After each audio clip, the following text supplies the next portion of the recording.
আবার বাড়িছে বিশিষ্টজন। এই বিশিষ্টজনেরা বিশাল আসর হয়েছিল হাসিনার আমলে। তারা নানা বিষয়ে তাদের জ্ঞান গব্য বক্তিমা দিত আর পত্রিকাগুলো গুরুত্ব দিয়ে ছাপাইতো।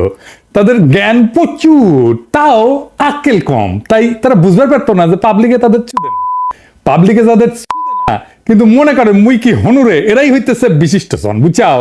তা কারা কারা এটা করিছে দেখবেন, সে ঘুরে ঘুরছে সেই আমি বাকশালী ঘটনার লোকেরা। আসেন দেখি এই মার্কা মারাদের কয়েকটারে দেখি, তারপরে তারা কি কইছে সেটা দেখমুনি। আনু মোহাম্মদ, হাসিনার বান্ধবী সুলতানা কামাল, খুশি কবির, টিআইবির ইফতেখারুজ্জামান, ওরে একবার ঠাপাইছিলাম, কঠিন ঠাপ দিছিলাম, অনেকদিন শান্ত আছিল, আবার মাথা বের করিছে। তত্ত্বাবধায়ক সরকারের সাবেক উপদেষ্টা রাশেদা কে চৌধুরী, তারপরে কামাল হোসেনের মেয়ে সারা হোসেন, আবার অগ্রণী ব্যাংকের চেয়ারম্যান সৌদ আবু নাসের বখতিয়ার আহমেদ, ওরে অগ্রণী ব্যাংক থেকে পাশায় লাথি দিয়ে বের করে দিবেন। তারপরে আবার দেখেন কি আবার কমু আমাকে শ্রদ্ধাভাজন নূর খান, মানবাধিকার কর্মী, হুদাই গিয়ে ঢুকিজের মধ্যে গুম কমিশনের প্রধান, কিন্তু ভালো কাজ করিচ্ছে। কিন্তু বাঙ্গু সুশীলদের এই এক সমস্যা, তারা সব অর্জন নিয়ে পূজা দেয় আওয়ামী লীগের চরণে। উনারা গুম কমিশনে নেওয়ার আগে সব আলাপ বরাবর করা লাগলেন যে আপনি কখনো আমি বয়ান ফেরি করতে পারবেন না, আর কামটা ঠিক করেন নাই। যাই হোক, আজকে কিছু কইলাম না, নিজেদের লোক। আবার দেখেন হিন্দু বৌদ্ধ খ্রিস্টান ঐক্য পরিষদের, বুঝাও তো এদের নাই ফুটা পয়সার দাম। আসছে পত্রিকা পাতায় প্রতিবাদ জানাইতে, কইছে ধানমন্ডি 32 নম্বর রোডের শেখ মুজিবুর রহমানের বাড়িটা ঘুরিয়ে দেওয়ার তীব্র ক্ষোভ এবং নিন্দা জানিয়ে বিবৃতি দিচ্ছেন দেশের 26 জন বিশিষ্ট নাগরিক যাদের পাবলিক তারা বলছেন আইন শৃঙ্খলা বাহিনীর সম্পূর্ণ জ্ঞাতসারে যেভাবে বাড়িটি ভাঙা হয়েছে, আগুন দেওয়া হয়েছে, তাতে করে গভীরভাবে মর্মাহত, স্তম্ভিত এবং লজ্জিত হয়ে এই ঘটনার বিচার চায়। আবার তা করেছি তো আমরা, আমিও করেছি, আমি তো ডাক দিছি, তো আমার বিচার কর তুই। দেখি দেখি ক্যাঙ্কার তোর মাজাত জোড়ায়, দেখি আয় আয় একটা মামলা কর আমার নামে, দেখি কত তোর মাজাত কত জোর আছে, তোর 26 জন মিলা, দেখি আয় করতো, দেখি আমার নামে একটা মামলা, আয় দিব বিচার। মর্মাহত কে, স্তম্ভিত কে, লজ্জিত কে, তোকে কি কেউ মানেনি, লজ্জা পাস কে? বাড়ি বুলডোজার দিয়ে ভাঙা হয়েছে, তো বাড়ি তো হাসিনার বাপের, তোর ফাটে হাসিনার ফাটলে তা ওটা কথা ছিল। কারণ হচ্ছে হাসিনার রসুনের কোয়ায় না, ওগের একই রসুনের কোয়ায়, ওই রসুনের নাম ইন্ডিয়া। ইন্ডিয়া ভাবতে পারে নাই যে আমি ন্যারেটিভের তীর্থভূমি এইভাবে জয় বাংলা হয়ে যাবে, ওইটা টিকে থাকলে আবার ওইটাই ভর করে আওয়ামী লীগ উঠে দাঁড়াইতো। সেজন্য ইন্ডিয়া বিবৃতি দেয় 32 নম্বর ভাঙায় নিয়ে, বুঝতে যাও যে এক শিয়াল যদি একদিকে হুক্কা হুয়া করে না আর উল্টা দিক থেকে ক্যা হুয়া করে সব শিয়াল চিল্লায়, শিয়াল দেখে বুঝবেন এই বিশিষ্ট জনগুলো হইতেছে ইন্ডিয়ার শিয়াল। এরা হুক্কা হুয়া দিছে আর ইন্ডিয়া থেকে ক্যা হুয়া করিচ্ছে, বুঝছাও। দেখেছেন, দেখেন হর্ষবর্ধন সিংলা কি কয়। जो शेख मुजीबुर रहमान का घर जलाया है, वो ना सिर्फ उनका घर था, पर ये 1971 के जो जितने भी लिबरेशन वॉर के मोमेंटोज थे, आर्काइव थे, डॉक्यूमेंट्स थे, वो सब वहाँ पे थे। तो मुझे लगता है कि ये एक अटेम्प्ट है कि 1971 के इनके जो लिबरेशन वॉर का जो स्पिरिट है और वो नैरेटिव है, उसको हटाने का कोशिश है। तो इसमें जो लोग दाखिल थे वो शायद हिजबुत तहरीर के भी थे, और जो हमने देखा IS के फ्लैग भी लगाया इन्होंने। तो ये थोड़ा स्टूडेंट्स तो नहीं थे, ये मुझे लगता है कि ये आतंकवादी थे। और ये जो हरकतें हैं मेरे ख्याल से बांग्लादेश के लोगों के हित में नहीं है। भारत सरकार की तरफ से एक प्रेस स्टेटमेंट भी, एक से ज्यादा प्रेस स्टेटमेंट है, उनके डिप्टी हाई कमिश्नर को बुलाया गया है, और हमने काफी मतलब सख्त तरीके से इनको बताया कि ये सब हरकतें नहीं चले। আবার দেখেন ইন্ডিয়ার টেলিগ্রাফ কি কয়, যে বলে এটা নাকি ISI এর কাজ। ইন্ডিয়ান বাংলাদেশের মানুষ কি ধৈঞ্চারে তোগের মতো? বাংলাদেশের মানুষ রক্ত দিয়া যুদ্ধ করে পতাকা পাইছে। এই 24-এ রাজপথে আমাদের ছেলেরা রক্ত দিছে, বীরের মতো লড়াই করছে চোখের সামনে। তোগের মতো আলোচনার টেবিলে বসে ব্রিটিশদের সাথে নেগোশিয়েট করে স্বাধীনতা পাইছে রে ভাই। তাই বাংলাদেশের মানুষের রাজনৈতিক আকাঙ্ক্ষা একবার দেখে আমেরিকার হাত, একবার দেখে পাকিস্তানের হাত। পাকিস্তানের হাত কুটি আছে জানি না, কিন্তু আছে এটা শিওর। শালা গান্ডু ধ্বজভঙ্গ, এই জন্য তো ইন্ডিয়ান নায়িকাগুলো খালি বাংলাদেশে আসে, বাংলাদেশের আগুন বরাবর পোলাপান গুলোর আকর্ষণে আসে, বীরত্বে মুগ্ধ হয়ে আসে। আরো আসবি শালা। 32 নম্বরের সাথে বাংলাদেশের গৌরবের ইতিহাস জড়িত নাই, আছে লজ্জা আর কলঙ্কের ইতিহাস। কেন আছেন দেখি। এ বাড়ি তৈরি হয়েছিল দুর্নীতির টাকায়। এই বাড়ি থেকে মুজিব আত্মসমর্পণ করে পাকিস্তানি বাহিনীর কাছে, দেশের মানুষকে গণহত্যার মুখে ফেলা। নেতা নাকি সে, সুটকেস গুছে রেখেছিল বুঝছাও, যে ধর্মীয়টি থেকে। তারপরে নাকি ফোন করেছে আর্মির জেনারেলদেরকে, আমুক ধরে নিয়ে যাও, ধরে নিয়ে যাও। এই বাসা থেকে নাকি স্বাধীনতা ঘোষণা দিছিল। একেবারে মিছা কথা, ডাহা মিছা কথা। বাংলাদেশের সরকারের না এখনই পাকিস্তান আর্কাইভে খোঁজ নেওয়া উচিত। 1971 সালে ওই যে সোয়াদ্দির বডিগার্ডের যে মামলা হয়েছিল না, স্বীকারোক্তি কি দিছিল, সে যেরকম ধান্দাবাজ, তার বাংলাদেশের স্বাধীনতার বিরুদ্ধে এবং পাকিস্তানের অখণ্ডতার পক্ষে স্বীকারোক্তি দেওয়ার কথা। আমি 99% শিওর।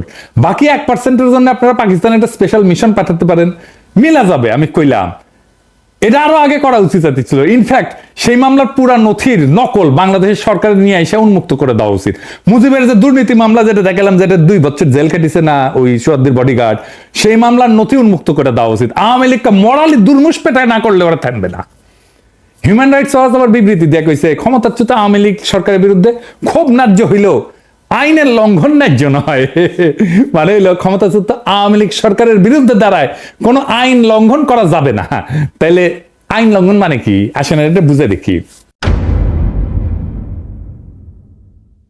ফ্যাসিজমের বিরুদ্ধে কোনো গণপ্রতিরোধ সৃষ্টি হইয়া যদি কোনো পাল্টা ক্ষমতার জন্ম দেয়, তাইলে নাকি আইন লঙ্ঘন হইয়া যাবে। যার সোজা মানে হইল যে কোনো বিপ্লবী তো অবৈধ, আইন অবৈধ। তো এমন এক কাজ যেটা আইনের লঙ্ঘন, কার আইন, কোন আইন? তাহলে যে দেশের মানবাধিকার সংস্থা HRW, সেই আমেরিকায় 1776 সালে যে বিপ্লব হয়েছে সেটা অবৈধ, আইন লঙ্ঘন। বা ধরেন 71-এর মুক্তিযুদ্ধ, এটা তো আইন লঙ্ঘন। 1976 সালে আমেরিকান বিপ্লবীরা অস্ত্র হাতে তুলে নেয় নাই, সেটা কোন আইনে নিছিল? কোন আইনে ন্যায্যতায় নিছিল? নাকি HRW কবে যে সেটাও অবৈধ, আইনের লঙ্ঘন? কোন নতুন ক্ষমতা যদি রাজপথ থেকে উত্থিত হয় জনগণের মধ্য দিয়া, তার আগে বা তার উপরে কোনো আইন নাই। আগে ক্ষমতা, তারপরে সেই ক্ষমতার মোড়ক থেকে আইনের জন্ম, কনস্টিটিউশনের জন্ম। এটাই হইল রাজনীতির ধারণা। মানবাধিকারের ধারণা দিয়ে রাজনীতি বুঝতে পারবেন না। মানবাধিকারের ধারণা দিয়ে রাজনীতি বুঝতে গেলে বেশি বুঝবেন, এইরকম মাখায় ফেলবেন। কোন গণপ্রতিরোধ যদি তৈরি হয় কোন একটা জুলুমের বিরুদ্ধে, তাহলে একটা পাল্টা গণক্ষমতার জন্ম হয়, যা জীবন্ত, যা আগের সকল ক্ষমতা, সকল আইন, সমস্ত কনস্টিটিউশন, সব সংবিধানকে নাকচ করে দেয়। পাবলিক নিজেই জীবন্তভাবে গণক্ষমতা নিয়ে হাজির হইয়া যায়, যার সামনে আগের সমস্ত ক্ষমতা, আগের সমস্ত আইন, সমস্ত কনস্টিটিউশন নাকচ হইয়া যায়। নতুন ক্ষমতার সামনে সকল আইন অন্যায্য, বাতিল হইয়া যায়। সেটা ঘোষণা দিয়া কনস্টিটিউশন বাতিল করে বলা হোক আর নাই হোক, সবসময় আগে নতুন ক্ষমতা, পরে আসবে সেই সূত্রে আইন। আগে থেকে থাকা কোনো আইন দিয়ে নতুন ক্ষমতা তৈরির পর আর প্রযোজ্য থাকে না, কার্যকর থাকে না। আমরা কি 1971 সালের আগে থেকে পূর্ব পাকিস্তানের, মানে যেটা পূর্ব পাকিস্তান ছিল, পাকিস্তানের আইন কনস্টিটিউশন মাইনা নিয়ে মুক্তিযুদ্ধ করেছিলাম? নয় কোনো গণক্ষমতা তৈরি করতে বা জন্ম দিতে পারতাম আমরা যদি আইন মেনে করতাম? পুরানো যে কোনো আইন কনস্টিটিউশন মানলে যে কোনো ধরনের অস্ত্র ধরনের তো অবৈধ এবং রাষ্ট্রদ্রোহিতা। এবং নতুন যে কোনো গণক্ষমতা জন্ম নিলে পরে সে নতুন সব আইনের জন্ম দিতে পারে। আর গণক্ষমতা জন্মের আগে কোনো আইন সে মানবে না, ক্ষমতার আগে কোনো আইন নাই। নয় ক্ষমতা থেকে এর পরে কেবল নয় আইন, নয় কনস্টিটিউশন তৈরি হইতে পারে। 2024 সালের জুলাই আগস্ট বিপ্লবে এই গণক্ষমতার উপরে আগের কোন আইন তাদের উপর আর প্রযোজ্য না, ছিল না, থাকতে পারে না। রাজপথে থাকা ছাত্র জনতাই আইন, আমাদের সম্মিলিত আকাঙ্ক্ষাই আইন। আমরাই সার্বভৌম জনগণ, আমরাই সম্মিলিতভাবে যেই আকাঙ্ক্ষা পোষণ করব সেটাই বাংলাদেশের আইন।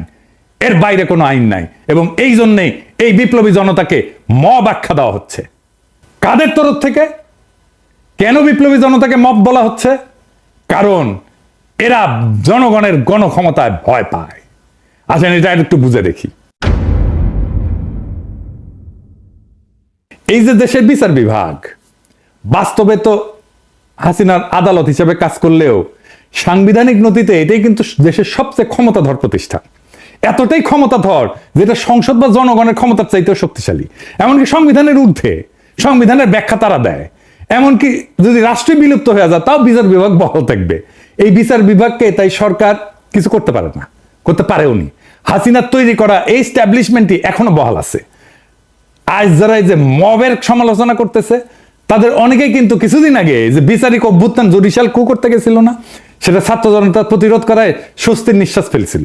কারণ তখন আর কোনো পথ খোলা ছিল না। তো বিচার বিভাগের উপরে কারো হাত ছিল না। এক সময় সংবিধানে বিচারকদের ইমপিচমেন্টের বিধান ছিল, অভিশংসনের বিধান ছিল, তাদেরকে লজ্জা দেওয়ার বিধান ছিল, যেটা দিয়ে তাদেরকে অপসারণ করা যেত। সেখানে সংসদের কিছু ক্ষমতা ছিল, কিন্তু বিচার বিভাগ সেটা বাতিল করে দিচ্ছে। বুঝে যাও, এখন যারা সত্যিকারের ন্যায় বিচার ব্যবস্থা চান, তারা কিভাবে হাসিনার স্বেচ্ছাচারীভাবে সাজানো বিচার বিভাগ দিয়ে সেটা পূরণ করবেন? একমাত্র সমাধান হইল বিচার বিভাগকে সম্পূর্ণভাবে পুনর্গঠন করা, নতুন করে একটা বিচার ব্যবস্থা গড়ে তোলা। আর সেটা করতে হইলে সংবিধান সংশোধন করতে হবে এবং বিচার বিভাগের উপরে জনগণের সর্বোচ্চ কর্তৃত্ব প্রতিষ্ঠা করতে হবে। জনগণ সর্বোচ্চ, বালের সংবিধান, বালের বিচার বিভাগ, সবার উপরে জনগণ। এই বিচার বিভাগ যখন ন্যায় বিচার দিবে না, যখন ক্ষমতাসীন দলের লোকদের রেহাই দিয়ে দিবে, তখন জনগণ কিভাবে ন্যায় বিচার পাবে? সরকার চাইলেও তখন বিচার নিশ্চিত করতে পারবে না। মজার বিষয় হলো, বিচার বিভাগের সাথে যখন সরকারের সংঘাত সৃষ্টি হবে, তখন সরকারের হাতে একমাত্র পথ থাকে জনতাকে ডাক দেওয়া। তাহলে বুঝেন, রাষ্ট্রের গঠন প্রণালীর মধ্যে বিচার বিভাগ নিজেই এই যে মবস বলতেছে, যাদেরকে জনতাকে বলতেছে বিক্ষুব্ধ জনতা, তা তৈরি হওয়ার পূর্ব শর্ত তৈরি করে রাখছে। জনগণের সার্বভৌমত্বের বদলে বিচার বিভাগের সার্বভৌমত্ব দলিলে লিখে রাখা হয়েছে। জনগণ বিচার বিভাগের খবরদারি মানবে কেন? রাষ্ট্রের মালিক জনগণ, বিচার বিভাগ না। বিচার বিভাগের ঊর্ধ্বে জনগণ, রাষ্ট্রের প্রকৃত মালিক জনগণ। তাই যাদেরকে আজকে মব বলা হচ্ছে, তারা থাকবে, জনতা রাস্তায় থাকবে, জনতা রাজপথে থাকবে, যতক্ষণ পর্যন্ত না নতুন আইন তৈরি হইতেছে, ততক্ষণ পর্যন্ত জনতাই ডিক্টেট করবে এই সরকার কিভাবে চলবে। এবার আসেন 32 নম্বর ভাঙায় কি অর্জিত হয়েছে, কি লাভ হয়েছে, এটা একটু বুঝে দেখি। এই সরকার, যে সমস্ত সরকার যে সমস্ত ভালো কাজ করে না, তার দায় এসে পড়ে ছাত্র জনতা নেতাদের উপরে। তখন গালি খেতে হয় তাদের। আর নতুন রাজনৈতিক দলকেও কিংস পার্টি বলে কটাক্ষ করা হয়, মানে ছাত্ররা যে দল তৈরি করতে যাচ্ছে, যারা গালি দেন ওই নেতাদের দোষ দেন, তারকে একবারও ভেবে দেখছেন যখন ছাত্র জনতা 32 নম্বর ভাঙে, তখন সেটাকে কেন আর কারো কাজ বলে মনে হয় না? ছাত্র জনতার এই কাজ সরকার যেহেতু সরাসরি ঠেকানোর চেষ্টা করেনি, সুতরাং সেটা তো সরকারেরই একটা কাজ। এটাই তো স্বাভাবিক। সরকারে যারা আছে তারা সরকার চালাইতেছে, তারা রাষ্ট্র চালাইতেছে, আমরা সরকারের পাবলিক পার্টনার। রাষ্ট্রের দায়িত্বে থেকে তারা যেটা করতে পারতেছে না, সেটা তাদের পাবলিক পার্টনাররা কইরা দিতেছে। সরকার পুরা বিপ্লবী হইলে এটা সরকার নিজেই এটা ভাঙতো। সরকার আধা বিপ্লবী জন্য সে চুপ করে থাকে, আমরা কামটা সেরা দিই। আধা বিপ্লবী সরকার হইলে তো এমনটাই হওয়ার কথা। এতে সরকারের কর্তৃত্বের ঘাটতি দেখা যাচ্ছে না তো, বরং সরকার নিজেই যে ভাঙতে চাইছিল, তা শুধু আনুষ্ঠানিক পথে না, যে অপ্রাতিষ্ঠানিক বা ইনফর্মাল পথে ঘটাইছে। এই সরকারকে জোর কইরা সংবিধানের কাঠামোর মধ্যে ঢোকানো হয়েছে, কিন্তু তার বিপ্লবী চরিত্র অটুট আছে।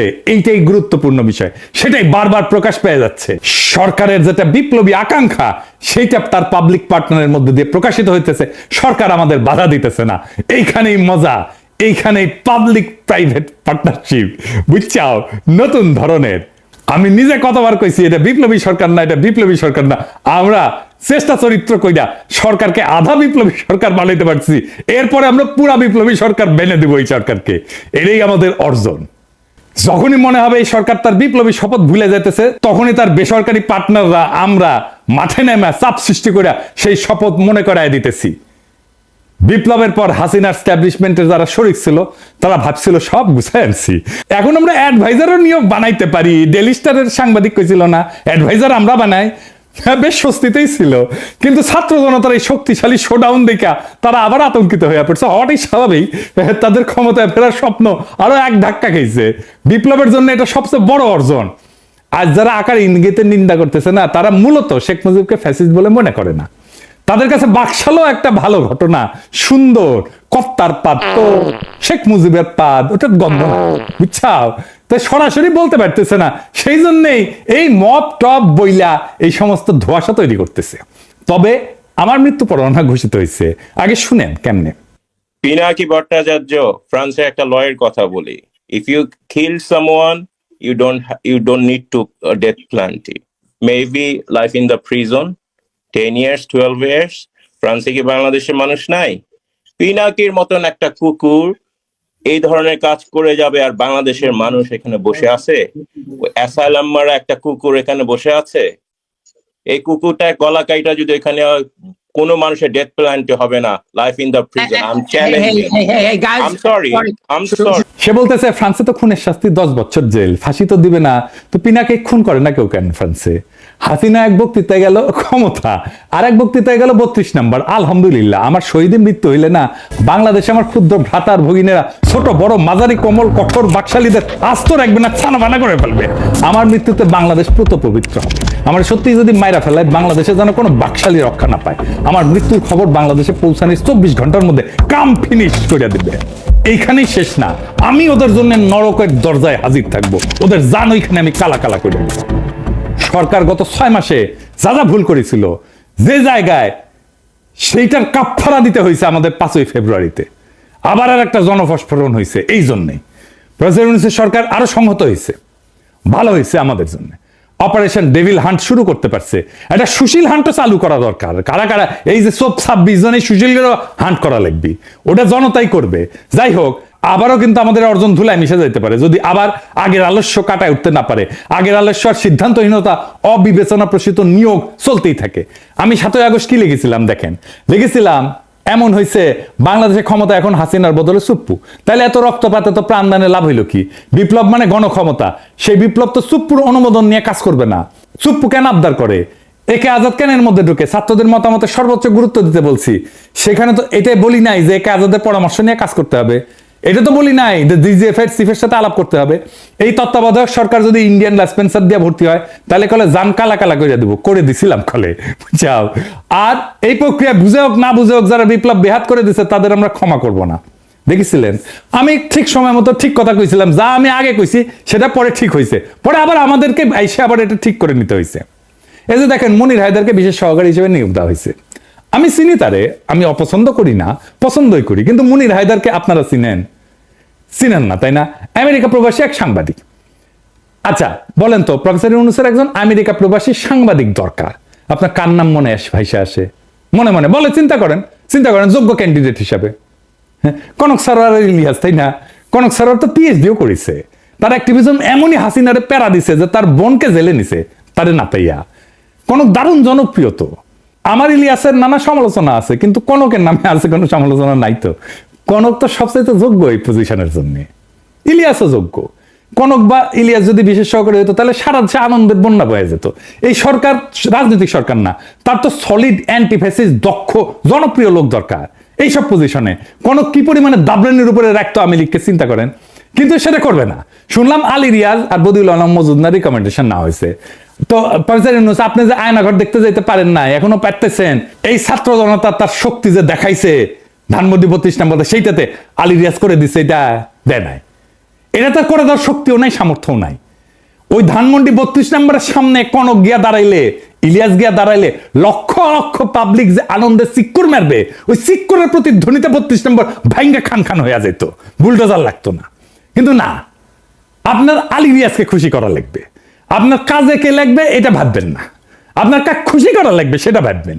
ছাত্ররা ষষ্ঠ উপদেশটা গায়ে বানানো জানাজা করিচ্ছে। ছাত্ররা কি উপদেষ্টাদের বানাইছে না? তাদের সিলেক্ট করেছে না? এখন জানাজা কেন? যেটা নিজে গিলিছেন সেটা বমি করতে পারবেন না, দায় নেন, গিলিছেন পেটের মধ্যে রাখেন। আজকের এই অবস্থার জন্য আপনারাও দায়ী। এই টাইমটা হেলায় হারায়েন না। আগে মেলা কথা কইছি, শুনেন নাই। আগামীকাল আপনাদের জন্য আলাদা এপিসোড করব, কেমনে নতুন রাজনৈতিক দল করবেন। এটা আপনাদের কোনো স্যাটব্যাট আছে বলে তো মনে হইতেছে না। মন দিয়া শুনেন। অনেকে কইতে পারেন, ওদের তো গোপনে কইতে পারেন না, আলাদা আলাদা করে কইছি মেলা কইছি, কাজ হয় না। এক কান দিয়ে ঢুকে আর এক কান দিয়ে বের করে দেয়। মানে আমি কইছি না যে নিজে যেটা স্বপ্ন দেখি সেটাকে বাস্তব করার জন্য আমি জীবন দিয়ে দিতে পারি, কিন্তু অন্যের কাছে আমার সেই স্বপ্নটা তো কাজ বা টাস্ক, তাই সে সেইটার জন্য জীবন দিয়ে দেয় না, কমিট করে না। আমি এটাতে শুধু তার জন্য কয়া দেবো তা না, যে কোনো দল এই স্ট্র্যাটেজি অনুসরণ করতে পারে। ছাত্ররা করলে ভালো, না হয় আমি যদি কখনো রাজনৈতিক দলটাল করি তাহলে এই পদ্ধতি অনুসরণ করব। যাই হোক, আগের প্রসঙ্গে আসি। একটা ভালো জনপ্রিয় মানুষের মনোনয়ন কিভাবে মানুষের আনন্দের উৎস হয় সেটা 21শে পদকে আমরা দেখলাম। আমাদের অনেক প্রিয় মুখ আছে এখানে, যেমন অভ্রেন মেহেদি, সবাই খুব খুশি হয়েছে। মাহমুদ ভাই, সবাই খুব খুশি হয়েছে, কিছু কিছু লোক ছাড়া, ওটা আসিচ্ছি। শহীদুল আলম, এই জন্য জনপ্রিয় মুখ লাগে, যদিও মাহমুদ ভাইয়ের পিছে বামেরা লাগিয়েছে, সেটা একটু বুঝে আসেন। বামেদের দাবি হয়েছে যে ফুলবাড়ি গুলির জন্য দায়ী মাহমুদুর রহমান, আবার কইছে ব্লগার হত্যার জন্য দায়ী মাহমুদুর রহমান, আমার দেশের উদ্বোধনী সংখ্যায় আমার এই বিষয়ে লেখা আছে, আপনারা পড়ে নিতে পারেন। এই যে এটা, আর এটা হইতেছে এই যে কল্লোল মুস্তফা, এটা হইতেছে আনু মোহাম্মদের লেসপেন্সার, তীব্র ইসলামোফোব। কেমন ইসলামোফোব আপনার এক্সাম্পল দিই। আগের বিদেশি সাংবাদিক আমার ফোন দিয়া কইল যে একটু পরিচয় করায় দেন কল্লোল মুস্তফার সাথে, আমরা একটা সাক্ষাৎকার নিব আর কি। তো আমি তাকে ফোন দিই, ফোন ধরে না, মেসেজ দিই, দেখে রিপ্লাই দেয় না। কেন? পরে জানলাম যে আমি হেফাজতের পক্ষে লিখেছি, মানে আমি লিখলাম হেফাজতের পক্ষে, তাই আমার ফোন ধরা যাবে না, এতই ব্রাহ্মণ হই। তো এই তুই যে ব্রাহ্মণ হইছু, এত বড় ব্রাহ্মণ হইছু, তোর যে ক্ষুদ্রকালে তোর যে সোনার আগাটা কেটে ফেলে দিছিল না, ওটা কুটি খুঁজে পাবো তুই? নাম তো এটা লাগাইছু কল্লোল, যেন বোঝা না যায় যে মুসলমান কিনা। কেমন রক্ত মজ্জায় ইসলাম বিদ্বেষ দেখেন। আজকে ওর পেজের লেখাগুলো দেখেন তো, এডিটর সাহেব পুরা প্রফেসর ইউনূসের সরকারের বিরুদ্ধে যত মিষ্টি দেখেছেন। আবার দেখেন প্রফেসর ইউনূসের সরকারের মধু খাইতে আসা সাংবাদিক গোলাম মুর্তজার ভিডিও শেয়ার দেয়, তো ওই গোলাম মুর্তজা কেন জিগায় না যে প্রফেসর ইউনূসের সরকার কেন পারফর্ম করিচ্ছে না? সে তো সিনিয়র সেক্রেটারি মর্যাদায় প্রেস মিনিস্টার হয়েছে আমেরিকায়, বিধি ভেঙ্গা, এরাও নাকি আমার আলী রিয়াজের রিকমেন্ডেশন, বুঝছাও? এই বামেরা কেন প্রফেসর ইউনূসের সম্পর্কে বিলা জানেন? হাসিনাও দেখবেন বক্তৃতা দিলে ইউনূসের বিরুদ্ধে বলে, বিএনপি জামাতের বিরুদ্ধে বলে না। কিন্তু এই যে তারপরে যে এতিম আছে না, ওমিয়ালের এতিম টেতিম আছে না, তারাও প্রফেসর ইউনূসের বিরুদ্ধে এক একটা, বিএনপি জামাতের বিরুদ্ধে না, কিন্তু সমন্বয়কদের বিরুদ্ধে এক একটা, ছাত্রদের বিরুদ্ধে এক একটা। কেন জানেন? প্রফেসর ইউনূস থাকায় ইন্ডিয়া কিছু করতে পারছে না, প্রফেসর ইউনূস থাকায় ইন্ডিয়া সমস্ত শয়তানি মাঠে মারা যাইতেছে, তাই এগুলো এত চুলকানি, বুঝছাও? ইন্ডিয়া এইগুলার লাগাইছে প্রফেসর ইউনূসের পিছে লাগতে, যেন প্রফেসর ইউনূস বিরক্ত হয়ে ক্ষমতা ছেড়ে চলে যায়। আমি নিজেই কইছিলাম যে আমি নিজে বিরোধী দলের ভূমিকা পালন করবো, কিন্তু যেই টাইমে দেখলাম আরে এই কেস তো খারাপ, ইন্ডিয়া তো প্রফেসর ইউনূসের পিছে লাগিয়েছে, সাথে সাথে একবারে ঠিক করলাম না, ইন্ডিয়ারে কোনো চান্স দেওয়া যাবে না, প্রফেসর ইউনূসের পাশে শক্তভাবে দাঁড়াইতে হবে, আর এইগুলারে সবসময় দাবরানের উপরে রাখতে হবে। আপনারা রাখবেন। যাই হোক, মাহমুদ ভাইয়ের প্রসঙ্গে আসি। আরেক ঘটনা কি জানেন? মাহমুদ ভাই যখন জ্বালানি উপদেষ্টা, তখন সরকারের প্রধান ছিল খালেদা জিয়া, স্বরাষ্ট্রমন্ত্রী ছিল খালেদা জিয়ার দলের অন্য কেউ, তাই না? গুলি করছে তো তাইলে স্বরাষ্ট্রমন্ত্রী। মাহমুদুর রহমানের কেন দোষ? সবার দায় করার আর কারো দায় নাই, দায় শুধু মাহমুদুর রহমানের, বুঝেছেন? এইসব ঘটনাকে সরকারের সঙ্গে জনগণের সংঘাত হিসাবে দেখতে হবে। কিছু মানুষ নিহত হয়েছে, আমরা সেটা নিন্দা জানাই। মানে আপনি ফেরেস্তা বসে দিলে তো মারপিট হবেই রাস্তায়, তাই না? প্রফেসর ইউনূসের আমলে পুলিশের হাতে মারা গেছে না মানুষ, হত্যাকারীদের শাস্তি নিশ্চিত করতে হবে সেই জন্য, এবং এই দাবি জানাইতে হবে হত্যার দায় অবশ্যই সরকারের। এমন সংঘাত রাষ্ট্র পরিচালনার সময় ঘটে থাকে, এমনকি হত্যার ঘটনাও ঘটে, বাস্তবতা মেনে নিতে হবে। বাংলাদেশের মতো দেশের জন্য এটা আরো সত্য।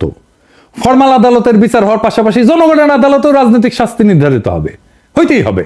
2006 সালের পর বিএনপি যে দমন পীড়নের শিকার হয়েছে, সেটাও তো এমন কিছু ঘটনার প্রতিক্রিয়া হিসেবে দেখা যেতে পারে, তাই না? জনগণের আদালতে তারা রাজনৈতিক শাস্তি পাইছে তো। জনগণ তো 2008 সালের নির্বাচনে তাদেরকে ভোট দেয় নাই। এমনকি বিএনপি কোন আন্দোলনে জনগণকে সম্পৃক্ত করতে পারে, তাদের কর্মীরা গেছে, কিন্তু জনগণকে নিয়ে মাঠে নামা এটা করতে পারে নাই। তো রাষ্ট্রীয় ক্ষমতা কাঠামোর মধ্যে এই ধরনের কর্মকাণ্ড এবং শাস্তির ধারাবাহিকতা আছে। কেবল মাহমুদুর রহমানের উপর দায় চাপায় বিএনপি দায় এড়ায় যাওয়া কি ঠিক বলেন?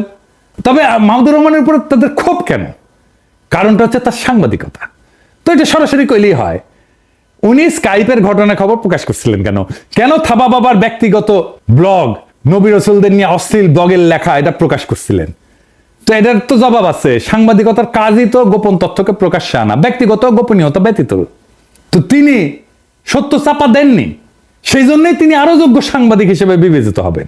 এখন দেখেন হাসিনার যে অনিয়ম, হাসিনার দুর্নীতি, খুন, জখম, লুটপাট, এইটা নিয়ে ওদের যাদের পছন্দ, মতিউর রহমান, মাহফুজা নাম, তারা কোনো প্রতিবেদন প্রকাশ করছে? করেনি। অথচ একমাত্র মাহমুদুর রহমান সেটা প্রকাশ করে যাচ্ছে আমার দেশ দিয়া। যদি সত্যি সত্যি ফ্যাসিবাদ প্রতিরোধে আন্তরিকতা থাকতো বামগুলার, তাইলে ওরা আমার দেশ পত্রিকার প্রশংসা করতো, মতিউর মাহফুজদের সমালোচনা করতো। সেটা কিন্তু করে না, আমার দেশের সমালোচনা করে। আর মতি মাহফুজ ওদের কাছে দেবতা। এই জন্যেই বাংলাদেশে এই সমস্ত সুশীল বাম হান্টিং শুরু করা উচিত। বাংলাদেশে ইন্ডিয়ান দালাল মুক্ত না করলে বাংলাদেশ মাথা তুলে দাঁড়াইতে পারবে না। আমাদের বিপ্লবের একটা লক্ষ্য হাসিনা হটাও, আমাদের বিপ্লবের আরেকটা লক্ষ্য কিন্তু ভারতীয় দালাল মুক্ত বাংলাদেশ। তার আগে ভারতীয় দালাল চেনার কাজটা করতে হবে। আজকে তো কিছু দালাল চিনিলেন, তাই না? এদের প্রোফাইল, ফেসবুক প্রোফাইল যদি খোলা পায় না, তাহলে লিখে আসবেন। কি লিখবেন জানেন? লিখবেন জয় বাংলা, জয় হিন্দ, লুঙ্গি সেরা ধুতি পিন। আর আশা করি পুরো ভিডিওটি দেখেছেন এবং বুঝতে পেরেছেন। খুবই গুরুত্বপূর্ণ আলোচনা করলেন আমাদের পিনাকি ভট্টাচার্য। পিনাকি ভট্টাচার্য কতটা অনিরাপত্তায় রয়েছে আমরা সবাই জানি তিনি দেশকে নিয়ে, দেশের মানুষকে নিয়ে কথা বলেন, দেশের মানুষকে নিয়ে চিন্তা ভাবনা করেন। প্রিয় দর্শক, পিনাকি ভট্টাচার্য শত্রু থাকাটা স্বাভাবিক, অস্বাভাবিক কিছুই না। এর সাথে সাংবাদিক ইলিয়াস হোসাইন, কনক সরোয়ার এরা সবাই নির্যাতিত, নিপীড়িত এবং শেখ হাসিনার সময়ে ব্যাপকভাবে নির্যাতিত হয়েছে। প্রিয় দর্শক, আজকে কনক সরোয়ারের যে বার্তা দিলেন ভিডিওতে, বার্তাটি কেমন লাগলো অবশ্যই কমেন্টে জানাবেন। আপনাদের মূল্যবান মতামত কমেন্টে জানাবেন। সবাই ভালো থাকবেন, সুস্থ থাকবেন। ভিডিওটি শেষ করছি। আসসালাম।